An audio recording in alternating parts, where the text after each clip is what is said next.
Bushcraft 412, and here's a little review of a nice little piece of gear I bought.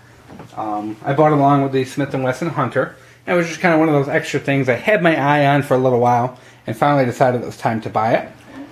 This is the Meyerco Dirk Pinkerton, a variable broadhead, variable Brian's broadhead, which I guess is the person's name that it was named for. As you can see there, it's AUS 6 stainless steel. It's a like a fiberglass, glass-filled, kind of reinforced sheath, like Kydex kind of thing. And another cool thing before we get into this, I also noticed too, is that Meyerco has a limited forever warranty.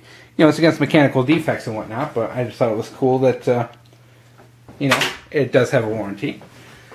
Let's get into the knife. First of all, the sheath is on a neck chain. Supposed to be like glass reinforced nylon.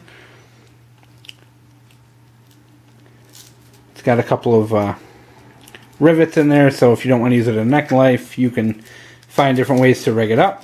Retention is actually very good. Not going anywhere. There is a slight little bit of wiggle to it, but it's held in place by the center part. Actually, this is going to be tough to, because it's dark, so it doesn't show up the best on the camera. But the center part in here kind of almost closes together after the blade's in and gives it very good retention. It comes out and snaps in. As you can hear, it goes in and out with a pretty good snap. It does. This is not something you're going to have to worry about it falling out on you. So, with that, now let's get into the knife itself. Let's put that away. As you can see, this is kind of a ring-style knife from Meyerco.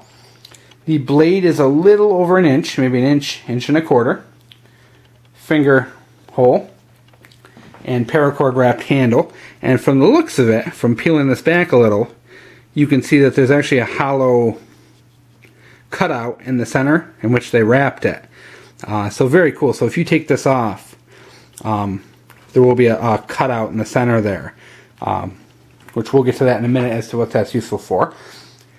Sharpness out of the box. The edge is not the sharpest, but of course, as with any knife, it can be touched up real easily. The actual tip point is actually nice and sharp, as you can see.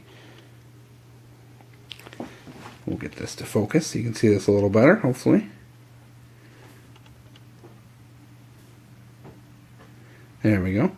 A little bit of you can see there's a little bit of a bevel to it as well, so that the thickness of the blade does go out fairly far.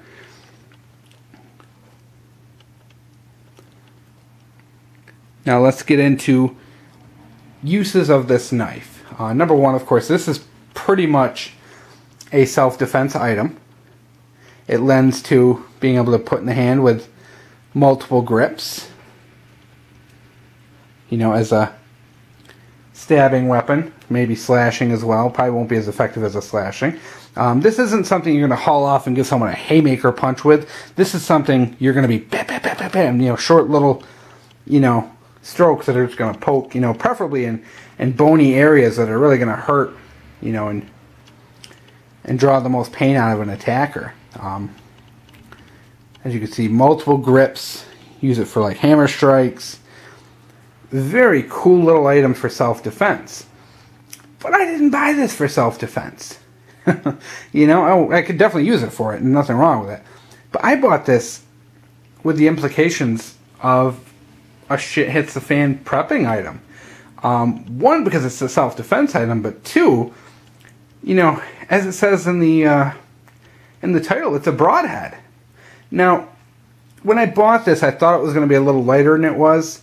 So I was actually hoping I could use it as a broadhead. But when you get it, it weighs like probably close to 2 ounces. So you could never use it as a broadhead on an arrow. It's just too heavy, which kind of sucks because I had hopes of, if you're ever making a primitive bow and arrow, this is something you could keep in your bug out bag and you get an instant broadhead. But it's just too heavy. An arrow's not going to fly with a tip this heavy, unfortunately. But the uses don't end. This would actually make a very good improvised spear, particularly a frog spear or a fish spear.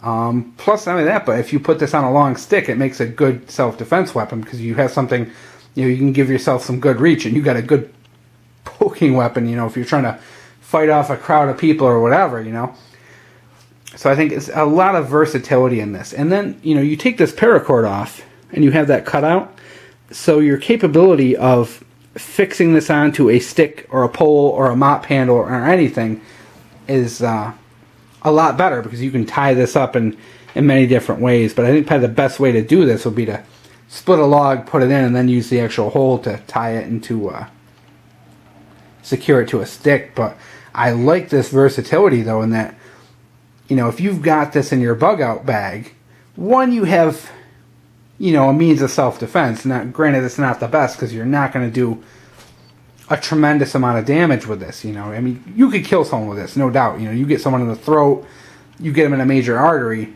you could kill them, but it's not, there's way better forms of self-defense out there.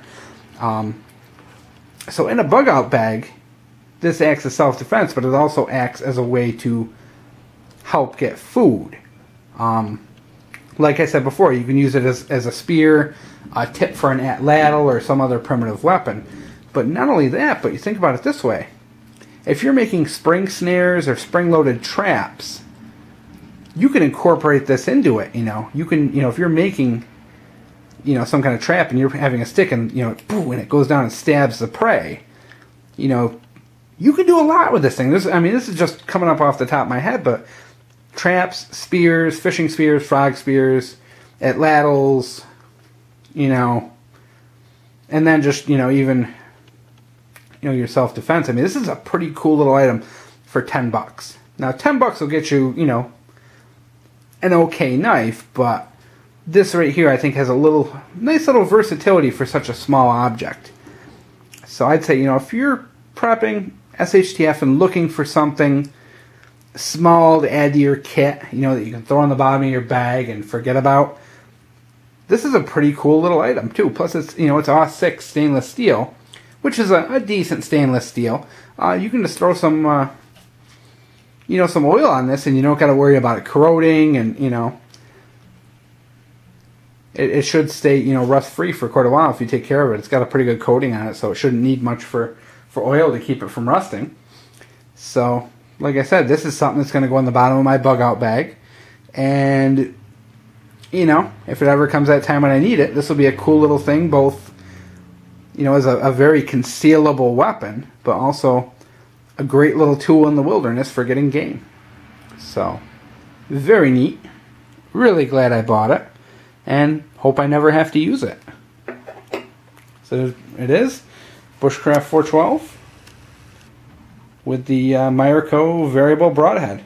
Hope you enjoyed, and I hate to say it, guys, but I think this is my last new knife review for a while. I'm going to be going some other directions with my preps. I feel like I've kind of got my knife collection about where I want it. So look forward to some different style videos in the future.